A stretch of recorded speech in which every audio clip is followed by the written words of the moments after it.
ಅಷ್ಟು ಮಾತ್ರ ಅಲ್ಲ, ಇವತ್ತು ಕುಸ್ತಿಪಟುಗಳು ಹೆಣ್ಣು ಮಕ್ಕಳು ನಮ್ಮ ಮೇಲೆ ಅನ್ಯಾಯ ಆಗಿದೆ, ದೌರ್ಜನ್ಯ ಆಗಿದೆ ಅಂತೇಳಿ ಕೇಳಿದ್ರು, ಅವ್ರಿಗೂ ಕೂಡ ನ್ಯಾಯ ಸಿಕ್ಕಲಿಲ್ಲ.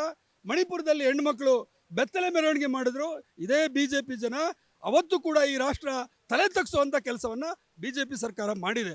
ಆದ್ದರಿಂದ ಇವತ್ತು ಏನು ಮಾನವೀಯ ದೃಷ್ಟಿಯಲ್ಲಿ ಇವತ್ತು ಎಲ್ಲ ಮೌಲ್ಯಗಳನ್ನು ಕೇಂದ್ರ ಸರ್ಕಾರ ಕಳ್ಕೊಂಡಿದೆ. ಇದರಲ್ಲೂ ಕೂಡ ಪ್ರಜ್ವಲನನ್ನ ಕೈ ಹಿಡಿದು ಪ್ರಜ್ವಲನಿಗೆ ಓಟ್ ಕೊಡಿ ಅಂತ ಕೇಳಿದವರು ಮೋದಿಯವರು, ಈ ರಾಜ್ಯದ BJP ಸರ್ಕಾರದವರು.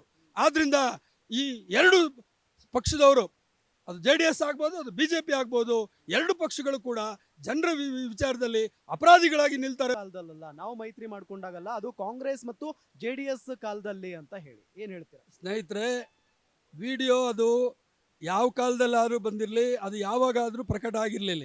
ಅದು ಪ್ರಶ್ನೆ ಇರೋದೇನು ಅಂತಂದರೆ, ಈ ಕೃತ್ಯದಲ್ಲಿ ಭಾಗಿಯಾಗಿರೋದು ಪ್ರಜ್ವಲ್. ಇದಕ್ಕೂ ಮತ್ತು BJPಗೆ ಏನು ಸಂಬಂಧ? ಕೃತ್ಯ ನಡೆಸಿರೋದು ಇವತ್ತು ಪ್ರಜ್ವಲ್ ರೇವಣ್ಣ, ಆಯ್ತಲ್ಲ. ಅದನ್ನು ವಿಡಿಯೋ ಮಾಡಿದ್ದು ಆತನೇ, ಆಯ್ತಲ್ಲ. ವಿಡಿಯೋ ಮಾಡೋದು ಎರಡನೇ ಅಪರಾಧ. ಆ ಕಾರಣಕ್ಕಾಗಿ ಈ ಎರಡು ಅಪರಾಧಗಳಲ್ಲಿ ಅವನಿಗೆ ಮೊದಲನೇ ಶಿಕ್ಷೆ ಆಗಲೇಬೇಕು, ಆಯ್ತಲ್ಲ. ಇನ್ನು ಉಳಿದಂತೆ ಅದನ್ನು ಟೇಪ್ ಹಂಚಿರೋ ವಿಚಾರ ಇದೆ, ಹಂಚಿರೋರು ಯಾರಿದ್ದಾರೆ ಅವ್ರನ್ನೂ ಕೂಡ ಶಿಕ್ಷೆ ಆಗಲಿ ಅವ್ರಿಗೆ. ಆದರೆ ಇಲ್ಲಿ ಪ್ರಶ್ನೆ ಬರೋದೇನು ಅಂತಂದರೆ, ರೇವಣ್ಣ ಎಲೆಕ್ಷನ್ಗೆ ಕಂಟೆಸ್ಟ್ ಮಾಡೋಕ್ಕೆ ಮುಂಚೆ ಇದು ಗೊತ್ತಿತ್ತು, ಆಯ್ತಲ್ಲ.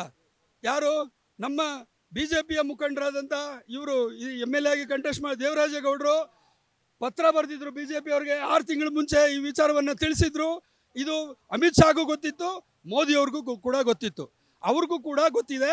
ಎಲ್ಲ ಗೊತ್ತಿದ್ದು ಕೊನೆಗೆ ಒತ್ತಡದ ಮೇಲೆ ನಾವು ಟಿಕೆಟ್ ಕೊಟ್ವಿ ಅಂತೇಳಿ ಹೇಳ್ತಾ ಇದ್ದಾರೆ. ಅದು ಕೂಡ ಅಪರಾಧವೇ. ಇದು ಒಟ್ಟಾರೆಯಾಗಿ ಆಗಲಿ. ಇವತ್ತು ತಿಂಗಳಾಗಿದೆ ಅಲ್ವಾ, ರಾಜ್ಯ ಸರ್ಕಾರದ ಮಂತ್ರಿ CM ಅವರು ಪತ್ರ ಬರೆದಿದ್ದಾರೆ. ಪತ್ರ ಬರೆದಿದ್ದಕ್ಕೆ ರಿಪ್ಲೈ ಇಲ್ಲ, ಆಯ್ತಲ್ಲ. ಒಂದು ಕೇಂದ್ರ ಸರ್ಕಾರ ವೀಸಾ ಕೊಟ್ಟ ಮೇಲೆ ಅದನ್ನು ರದ್ದು ಮಾಡೋ ಪವರು ಕೇಂದ್ರ ಸರ್ಕಾರಕ್ಕಿದೆ. ವೀಸಾನ ರದ್ದು ಮಾಡಿ ಅರೆಸ್ಟ್ ಮಾಡಿ ಹೇಳ್ಕೊಂಬರ್ಬೋದಿತ್ತಲ್ಲ. ಇವಾಗ ಕೇಂದ್ರ ಸರ್ಕಾರದ ಪಾಲೇನಿದೆ ಇಲ್ಲಿ? ನಿಗೂಢವಾಗಿ ಸುಮ್ಮನೆ ನಕಾರಾತ್ಮಕವಾಗಿ ಸುಮ್ಮನೆ ಇದೆ ಕೇಂದ್ರ ಸರ್ಕಾರ.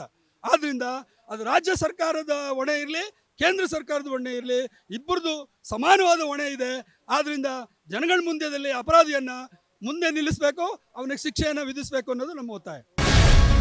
ಗ್ಯಾರಂಟಿ ನ್ಯೂಸ್, ಸುದ್ದಿ ಖಚಿತ, ನ್ಯಾಯ ನಿಶ್ಚಿತ.